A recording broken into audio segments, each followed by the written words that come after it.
오늘 말씀은 엘리사가 일으킨 기적에 대한 이야기입니다. 그중 하나가 수넴 여인에 대한 이야기입니다. 수넴이라는 작은 동네에 한 여인이 살고 있었습니다.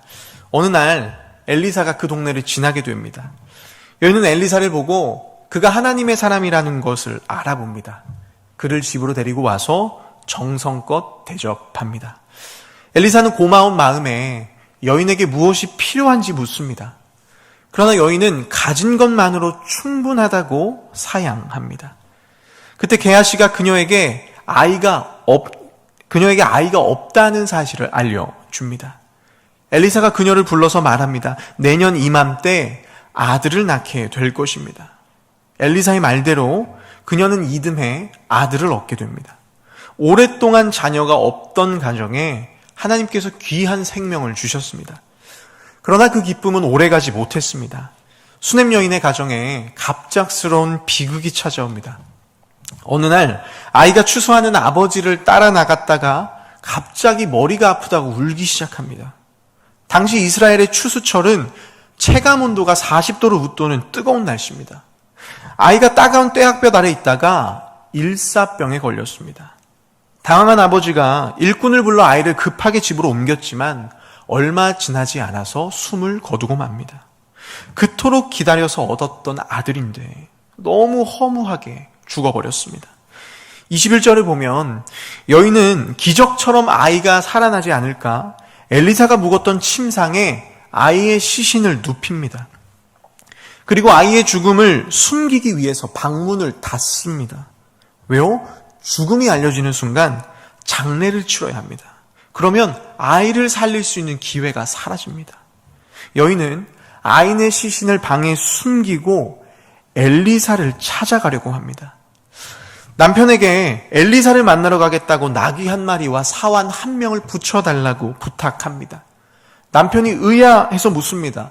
오늘은 초하루도 아니고 안식일도 아닌데 왜 갑자기 선지자를 찾아갑니까? 당시 사람들은 아무 때나 선지자를 찾아가지 않고 절기나 안식일 같은 특별한 날에만 선지자를 찾아갔습니다. 오늘은 특별한 날도 아닌데 무슨 급한 일이 있어서 선지자를 찾아가냐고 묻습니다. 수넴 여인이 대답합니다. 평안을 비나이다.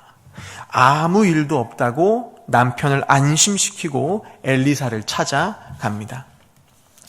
여인은 곧장 엘리사가 있는 갈멜산으로 향합니다. 수넴에서 갈멜산까지는 약 25에서 30km 떨어진 거리입니다. 그곳에 도착했을 때 엘리사가 멀리서 수넴 여인을 알아보고 게하시를 보내서 안부를 묻습니다. 당신과 당신 가족들은 평안합니까? 여인은 한가하게 설명할 시간이 없었습니다. 그저 평안하다 한마디만 남긴 채 곧바로 엘리사에게 향합니다. 마침내 여인이 엘리사 앞에 이르자 참아왔던 감정이 터집니다. 아무 말도 하지 못하고 엘리사의 발을 껴안고 울기 시작합니다. 게하시가 이 모습을 보고 당황합니다. 당시 사회에서 여인이 막무가내로 선지자를 찾아와 발을 붙잡는다는 건 무례한 일입니다. 이러시면 안 됩니다. 여인을 밀어내려고 하자 엘리사가 막습니다. 가만두라. 이 여인이 이렇게 괴로워하는데 이유라도 알아야 하지 않겠느냐. 여인이 엘리야에게 원망을 쏟아내기 시작합니다. 28절. 내가 내 주께 아들을 구하더이까. 나를 속이지 말라고 내가 말하지 아니하더이까. 몇 년 전 엘리사는 이 여인에게 내년 이맘때에 아들이 생길 거라고 축복해 줬습니다. 그때 여인이 뭐라고 말했습니까? 아니로소이다. 당신의 여종을 속이지 마옵소서. 이 여인은 오랜 세월 아이가 없었고 남편도 이미 늙었습니다. 아이를 가질 수 있다라는 소망을 완전히 내려놓은 상태입니다. 그런 그녀에게 기적처럼 아들을 주셨는데 하루아침에 죽었습니다. 이 여인의 심정이 어떻겠습니까? 차라리 처음부터 아들을 주지 않으셨으면 이런 아픔을 겪지 않았을 텐데. 사람을 놀리는 것도 아니고 어떻게 잠깐 주시고 다시 빼앗아 가실 수 있습니까? 엘리사를 붙잡고 원망을 쏟아냅니다. 엘리사가 여인의 이야기를 듣고 게하시에게 명령을 내립니다. 내 허리를 묶고 내 지팡이를 손에 들고 그녀의 집으로 가라. 가는 길에 사람을 만나면 인사도 하지 말고 도착해서 아이 얼굴에 지팡이를 놓아라. 당시 사람들은 길에서 사람을 만나면 오랜 시간 평화의 인사를 나눴습니다. 서로의 안부뿐만 아니라 부모님은 어떤지, 자녀는 어떤지, 심지어는 가축의 평안까지 묻고 인사를 나눴습니다. 그러다 보면 수십 분에서 길게는 몇 시간까지 지체됩니다. 그래서 예수님께서 제자들을 전도 여행에 보내실 때도 길에서 인사하지 말라고 하셨습니다. 복음을 전하는 게 그만큼 긴급한 일이다라는 뜻입니다. 엘리사는 아이의 생명이 달려있기 때문에 지체하지 말고 빨리 가라고 이야기합니다. 그러면 여인도 빨리 게하시를 따라가야 되는데 엘리사의 발을 놓아주지 않습니다. 30절, 여호와의 살아계심과 내 주의 살아계심을 두고 맹세합니다. 나는 당신을 떠나지 않겠습니다. 게하시가 아니라 엘리사 당신이 직접 와주셔야 합니다. 때를 씁니다. 결국 엘리사가 여인을 따라 나섭니다. 집에 도착했을 때 게하시는 이미 와 있었고 명령대로 지팡이를 아이의 얼굴에 놓은 상태입니다. 그런데 아무런 반응이 없습니다. 선지자님, 말씀대로 했지만 아이가 깨어나지 않습니다. 엘리사가 아이가 있는 방으로 들어가서 문을 닫고 하나님께 기도합니다. 그리고 아이의 위로 올라가서 자기의 입을 아이의 입에, 자기의 눈을 아이 눈에, 자기 손을 아이의 손에 대고 엎드립니다. 그러자 아이의 몸이 따뜻해지기 시작합니다. 35절을 보면 그 후에 엘리사가 일어나서 방 안을 이리저리 다녔다. 아이의 상태를 살피기 위해서 계속 움직입니다.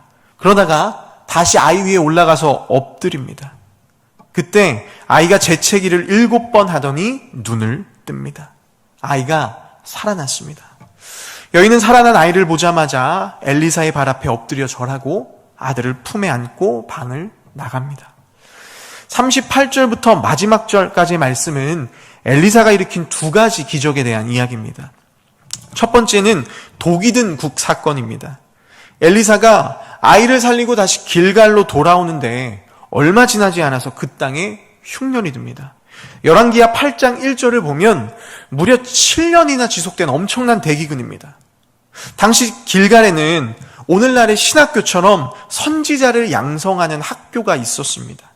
그날도 어김없이 엘리사가 제자들을 불러 모아서 말씀을 가르치고 있는데 굶주려 있는 제자들의 모습이 눈에 들어옵니다. 너무 안타까워서 게하시를 시켜서 큰 솥에 국을 끓이라고 명령합니다. 그때 제자 중에 한 사람이 나무를 캐러 나갑니다. 들에 나가보니까 포도나무처럼 생긴 야생 넝쿨 하나가 눈에 들어옵니다. 이 열매는 지중해와 중동 사막에서 자라는 콜로신티다스라는 열매입니다.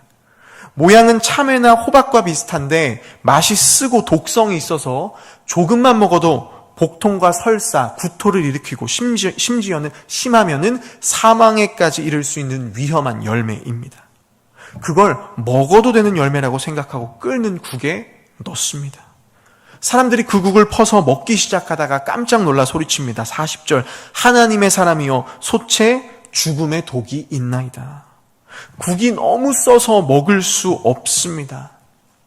그때 엘리사가 가루를 가져오게 합니다. 이 가루는 히브리어로 케마흐, 밀가루입니다. 특별한 가루도 아니고 사람들이 자주 먹는 가루를 넣자 놀랍게도 솥 안에 독이 사라집니다. 42절부터 마지막 절까지의 말씀은 엘리사가 일으킨 2번째 기적입니다. 바알 살리사에서 한 사람이 엘리야를 찾아오는데 첫 소산으로 얻은 보리떡과 채소를 들고 왔습니다. 율법에 따르면 첫 소산은 선지자에게 주면 안 됩니다. 반드시 제사장과 레위인의 몫으로 주어야 합니다. 그런데 왜 선지자에게 가지고 갔을까요? 당시 북이스라엘은 제대로 된 제사장이 없었기 때문입니다. 왜요? 북이스라엘 초대왕 여로보암이 백성들을 예루살렘에 가지 못하게 막으려고 베델과 단에 금송아지를 두고 섬기게 했습니다. 이 모습을 견딜 수 없었던 참된 제사장들은 남쪽 예루살렘으로 도망갔습니다. 지금 북이스라엘에 남아있는 제사장들은 다 우상을 섬기는 불법적인 제사장들입니다. 그래서 북이스라엘에 사는 경건한 사람들은 첫 소산을 타락한 제사장들에게 주지 않고 선지자들에게 가져다 주었습니다. 엘리사가 이것을 받고 사환에게 명령합니다. 무리에게 주어 먹게 하라. 선지자님, 여기 모인 사람은 100명인데 보리떡은 20개입니다. 보리떡 1개는 성인 남성이 한 끼를 때울 수 있는 양입니다. 100명이 먹기에는 부족했습니다. 엘리사가 다시 말합니다. 무리에게 주어 먹게 하라. 여호와의 말씀이 그들이 먹고도 남으리라 하셨느니라. 사환이 그 말씀대로 나누어 주자 모두가 먹고도 남는 기적이 일어납니다.